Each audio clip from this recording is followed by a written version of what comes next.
ప్రభుత్వం మరి ఎందుకని అంత సీరియస్ గా తెలంగాణ ప్రభుత్వం తీసుకొని అదే అదే ఇప్పుడు ఇప్పుడు ఆలోచించదగ్గర వస్తుంది. శ్రీనివాస్ గారు ఒక్క నిమిషం అండి. గిరిధర్ రావణగడ్డ నుంచి ఒక కాలర్ ఉన్నారు. కాలర్ అభిప్రాయాలు కూడా తీసుకుందాం. ఒక్క నిమిషం అండి. గిరిధర్ గారు రావణగడ్డ నుంచి. గిరిధర్ గారు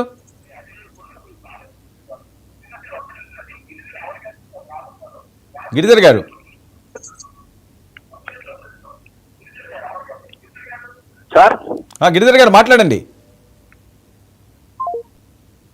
రైట్, కట్ అయింది. శ్రీనివాస్ గారు ప్లీజ్.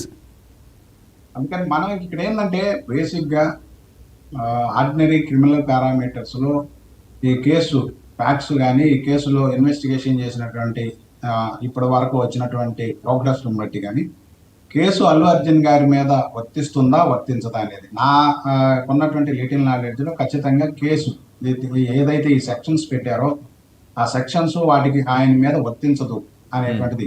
అయితే బాధ్యుల్ని ఎవరు చేయాలనేటువంటి ప్రశ్న వచ్చినప్పుడు థియేటర్ యాజమాన్యం బాధ్యత వహించాల్సి ఉంటుంది, లేకపోతే ఆయన మేనేజర్ బాధ్యత వహించాల్సి ఉంటుంది, లేదు మనం చెప్పుకున్నట్టుగా బౌన్సర్లు బాగా అతిగా బిహేవ్ చేసేసి నెట్టిపారేయటం. ఎందుకంటే బౌన్సర్ని సెలెక్ట్ చేసుకునేటప్పుడు ఏజెన్సీని సెలెక్ట్ చేసినప్పుడు బలిష్టంగా ఉండేటువంటి వాళ్ళని, లేదా ఆ ఏరియాలో ఎవరెవరైతే వస్తున్నారు ఇది ఒక పెద్ద ఇది అసలు బౌన్సర్ల సిస్టము ఇదంతా అనేది ఎవరి వాళ్ళు ప్రైవేట్ సైన్యాన్ని ఏర్పాటు చేసుకుంటున్నారు. ఇదొక పెద్ద డిబేట్. అయితే బౌన్సర్లు కూడా ఎంతవరకు యాక్ట్ చేయాలి అనేటువంటిది ఒక ఇది.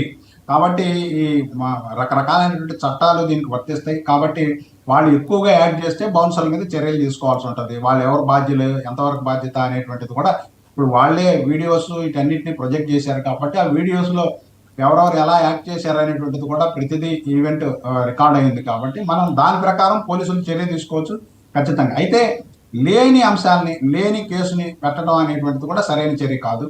అది మనం ఏంటంటే భవిష్యత్తులో ఇది ఒక రాంగ్ ఇండికేషన్ ఇస్తుంది. కాబట్టి బ్యాలెన్స్ ఆఫ్ థింగ్స్ మనం జరిగిన బాధితులకి ఖచ్చితంగా వాళ్ళు నష్టపోయారు, వాళ్ళని పరామర్శించాలి, వాళ్ళకి సరైనటువంటి నష్టపరిహారం ఇవ్వాలి, స్టేట్ రికార్డ్ రెస్పాన్సిబిలిటీ తీసుకోవాలనేది. కానీ రెండో వైపు నుంచి లేనటువంటి కేసును పుట్టప్ చేద్దాం అనుకునేటువంటి ధోరణి కూడా సరైనటువంటి. ఓకే శ్రీనివాస్ గారు ఒక్క నిమిషం అండి. రాము చిక్కడపల్లి నుంచి ఒక కాలర్ ఉన్నారు. రాము గారు చెప్పండి. రాము గారు చెప్పాలి సార్. ఇప్పుడు మీది లైవ్ లో ఇస్తుంది సార్, ఒక అడ్వకేట్ మీరు అడుగుతుంది కదా సార్ కొన్ని ప్రశ్నలు అడగండి. ఇప్పుడు ఆయన థియేటర్కి వచ్చాడు సార్, ఆయనకు అనుమతి ఉందో లేదో మనకే తెలియదు. ఉందంటారు ఆయనకు అనుమతి ఉన్నదా సార్? అదే కదండి ఇప్పుడు అదే విచారిస్తున్నారు. అదొక్కటి. ఆయన ప్రెస్ మీట్ పెట్టి మా దగ్గరికి పోలీసు ఎవరు రాలేదు, నాకేం తెలియదు. ఎందుకంటే ఒక సినిమా డైలాగ్ ఉంటుంది చూడు, అట్లా ప్రెస్ మీట్ పెట్టి నాకు ఆ దగ్గరికి ఎవరు రాలేదు, నాకెవరు చెప్పలేదు, నాకు తెలియదు, తెల్లారా తెలిసింది అని ఒకటి ప్రెస్ మీట్ పెట్టి మొన్న అన్నాడు. హలో చెప్పండి. ఆయన చెప్పిన చూద్దా ఆ పిల్లగాడు పాపం పలానా హాస్పిటల్ అంటే పోయి చూసే మానవత్వం ఉండదా మనిషికి? ఉండాలి కదా, మనతో మనుషులు కదా, ఆయనతో మనిషే కదా. మళ్ళీ ప్రెస్ మీట్ పెట్టి అవును సార్ నేను ఏదో తప్పు అయిపోయింది, నాకు కావాలని చేయలేదు, నేను ఇట్లా వాళ్ళకు చనిపోయినకి ఇంత ఏదో సాయం చేస్తా, నేను వాళ్ళ కుటుంబాన్ని చూసుకుంటా అని ఒక్కరోజు మాట్లాడే.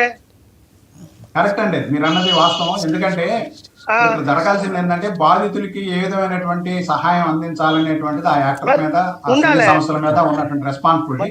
నువ్వు 300 కోట్లు తీసుకుంటున్నావు, నువ్వు 300 కోట్లు తీసుకుంటున్నావు, ఒక 50 లక్షలు ఇస్తే ఒక కోటి రూపాయలతో ఏమైంది? నీకో 300 కోట్లు కావాలి, పబ్లిక్ పైసలు, మా పైసలే కదా. అవును కరెక్ట్. మనం ఒక అంశం ఏంటంటే అండి, ఒకటి ప్రెస్ కాన్ఫరెన్స్ పెట్టి ఇప్పుడు మీరు కోర్టులో చెప్పుకోవాల్సిన డిఫెన్స్ ని ప్రెస్ కాన్ఫరెన్స్ లో పెట్టుతున్నారు, ఇది అగ్రివేట్ అవుతుంది. అదే అగ్రివేట్ అయింది, ఇప్పుడు మళ్ళా పిలిచారు.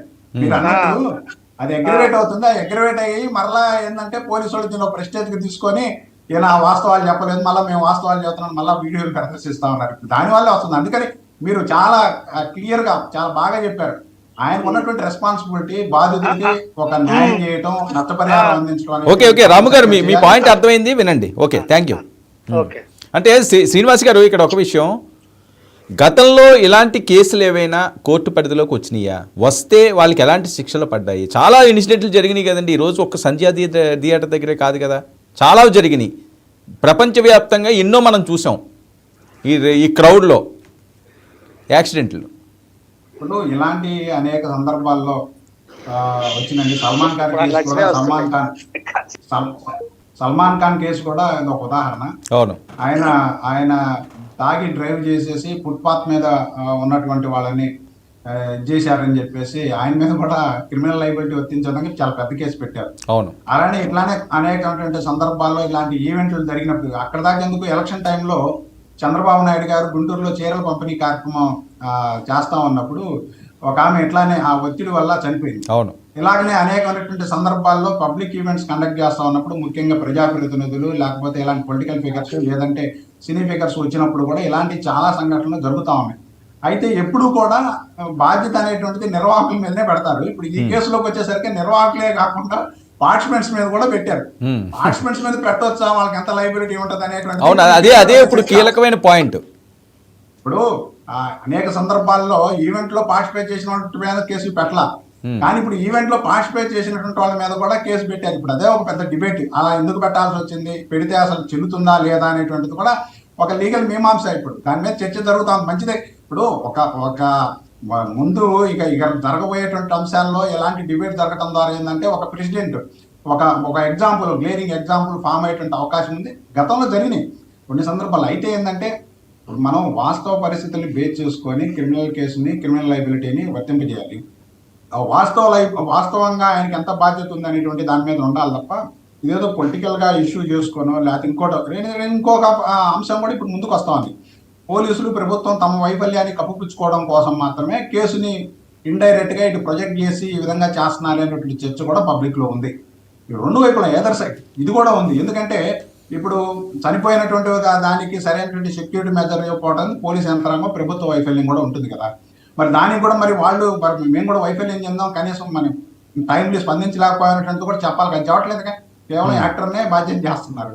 కానీ ఇలానే ఏంటంటే బ్యాలెన్స్ ఆఫ్ థింగ్స్ మనకి ఇన్వెస్టిగేషన్ లో కూడా ఏదో ఒకళ్ళ మీద ఒకళ్ళు పరస్పర ఆరోపణలు చేసుకొని నెగ్గుకుందాం, ఇప్పుడే కోర్టులో కంటే ఇప్పుడే నెగ్గుదాం, సోషల్ మీడియాలోనో డిబేట్లోనో నెగ్గుదాం అనుకునే కంటే సంయమనంగా వ్యవహరించడం. ఇప్పుడు ఆయన అల్లు అరవింద్ గారు చెప్పారు కదా, సంయమనం పాటించడం అనేటువంటిది ఈ సమయంలో ముఖ్యం అని చెప్పేసి. అది రెండు వైపుల నుంచి ఆ సంయమనం పాటించడం అనేది అవసరం. ఫ్యాక్టులు బయటికి తీయండి, ఇన్వెస్టిగేషన్ చేయండి. పోలీసులు ఆల్రెడీ అవన్నీ కూడా ఇదిగో మేము చేసాము అని చెప్తున్నారు. సీసీ ఫుటేజ్ రిలీజ్ చేశారు, వీళ్ళు థియేటర్లోకి వెళ్ళడం, ఆయన అటు తీసుకురావడం, ఇవన్నీ పక్కా ఎవిడెన్స్ ఉన్నాయని కదా వాళ్ళు అంత కాన్ఫిడెంట్గా ప్రెస్ మీట్ పెట్టారంటే. ఇక్కడ అర్థం చేసుకోవాల్సింది ఏంటంటే ఇప్పుడు ఎలక్ట్రానిక్ ఫామ్ ఆఫ్ ఎవిడెన్స్ ఎంతవరకు పనికి వస్తాయనే ఒక అంశం అయితే, రెండోది ఆ వీడియోల్లో మనం టీవీలో వీటన్నిటిలో కూడా వీడియోలు ప్రదర్శించారు కాబట్టి సెలబ్రిటీ వచ్చినప్పుడు తొక్కేసలాట జరిగింది, ఎక్కువ మంది గ్యాదర్ అయ్యారు అనేటువంటిది వాస్తవం, మన కళ్ళ ముందు కనపడతానే ఉంది. ఆయన కూడా చెప్తానే ఉన్నాడు.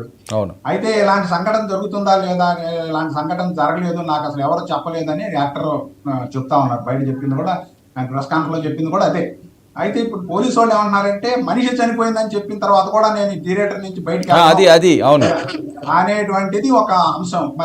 మరి మనిషి చనిపోయి ఇదైనప్పుడు మరి నిజంగా ఆయనకి తెలిసి ఆయన కమ్యూనికేట్, ఇప్పుడు పోలీస్ ఆఫీసర్లు నేను చెబుతాను, చిక్కడపల్లి సిఐ గారు మేము కమ్యూనికేట్ చేశాము, వాళ్ళ మేనేజర్ కమ్యూనికేట్ చేశాము, ఆయన కూడా కమ్యూనికేట్ చేశాము పర్సనల్ గా. అయినప్పటికీ అంత జరిగినా కానీ ఆయన స్పందించలేదు.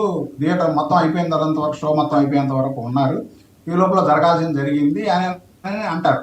మరి ఇది ఇన్వెస్టిగేషన్ లో తేలాలి. ఇప్పుడు మనం డిబేట్ లో నిర్ణయించేది కాదు కాబట్టి let them investigate in that aspect.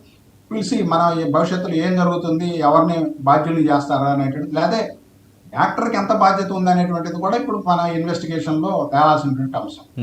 So ఇది ఒక కొత్త పరిణామం కదండి, ఇంతకుముందు గతంలో ఇలాంటిది లేదు కదా, ఇలాంటి కేసులు కానీ. అంటే ఇప్పుడు పొలిటికల్ ర్యాలీలు జరిగినప్పుడు, ఇట్లానే ఈవెంట్లు కండక్ట్ చేసినప్పుడు ఇలాంటి తొక్కిసలాటం జరిగినటువంటి కొన్ని మన భారతదేశంలోనూ అదేవిధంగా ఉమ్మడి ఆంధ్రప్రదేశ్లోనూ ఉన్నాయి కొన్ని. అవును, ఉన్నాయిలేండి. నిర్వాహకుల మీద మాత్రమే బాధ్యత అనేటువంటిది ఉంటుంది.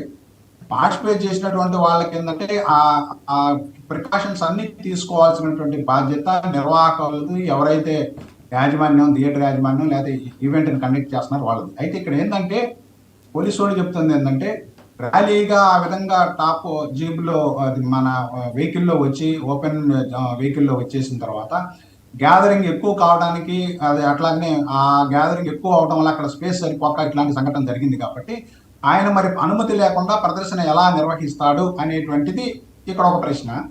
ఒకవేళ ఆ విధంగా ప్రదర్శన నిర్వహిస్తే నిర్వాహకులు ఏం చేశారు, నిర్వాహకులు దానికి సంబంధించి ఏం చేశారు, వాళ్ళు పర్మిషన్ తీసుకున్నారా లేదా,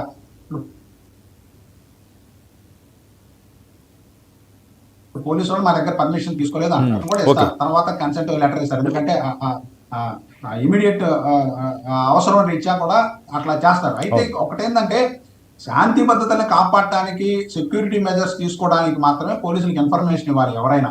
ఇప్పుడు రాజ్యాంగం ప్రకారం కూడా ఏంటంటే ప్రొటెస్ట్ చేయడానికైనా ర్యాలీలు చేయడానికైనా రాజ్యాంగ హక్కు అది, దానికి ఎవడ పర్మిషన్ అక్కర్లా. అవును. అయితే థింగ్స్ ను బ్యాలెన్స్ చేసేది ఎక్కడా అంటే సెలబ్రిటీలో పొలిటికల్ ఫిగర్స్ వస్తున్నప్పుడు ఏంటంటే వాళ్ళ సెక్యూరిటీని చూడాల్సిన బాధ్యత ప్రభుత్వాన్ని, కాబట్టి దానికోసం ఇంటిమేషన్ అవసరం. ఓకే సార్, ఇప్పుడు ఏదైతే 4 వారాల టైం ఇచ్చింది బెయిల్కి సంబంధించి, ఇప్పుడు పోలీసులు మళ్ళీ ఆయన అరెస్ట్ చేయడం, అదుపులోకి తీసుకోవడం ఇలాంటివి చేయకూడదు కదా, విచారణ చేసి పంపించాలా? ఈ కేసులో వన్స్ బెయిల్ ఇచ్చిన తర్వాత, ఆయన బెయిల్ మీద రిలీజ్ అయిన తర్వాత అరెస్ట్ అనే సమస్య రాదు, unless the earlier bail is cancelled.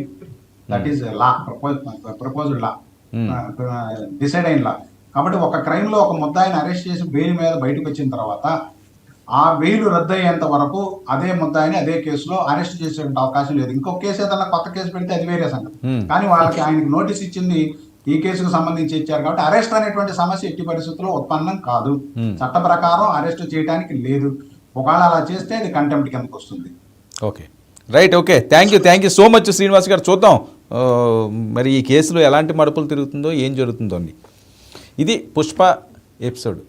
ఏదైతే పుష్ప రిలీజ్ ముందు నుంచి కూడా పెద్ద ఎత్తున ప్రచారం జరిగింది, రిలీజ్ అయిన తర్వాత కూడా ఇదే పరిస్థితి. అల్లు అర్జున్ చిక్కడపల్లి పోలీస్ స్టేషన్లో ప్రశ్నలు ఎదుర్కొంటున్నారు.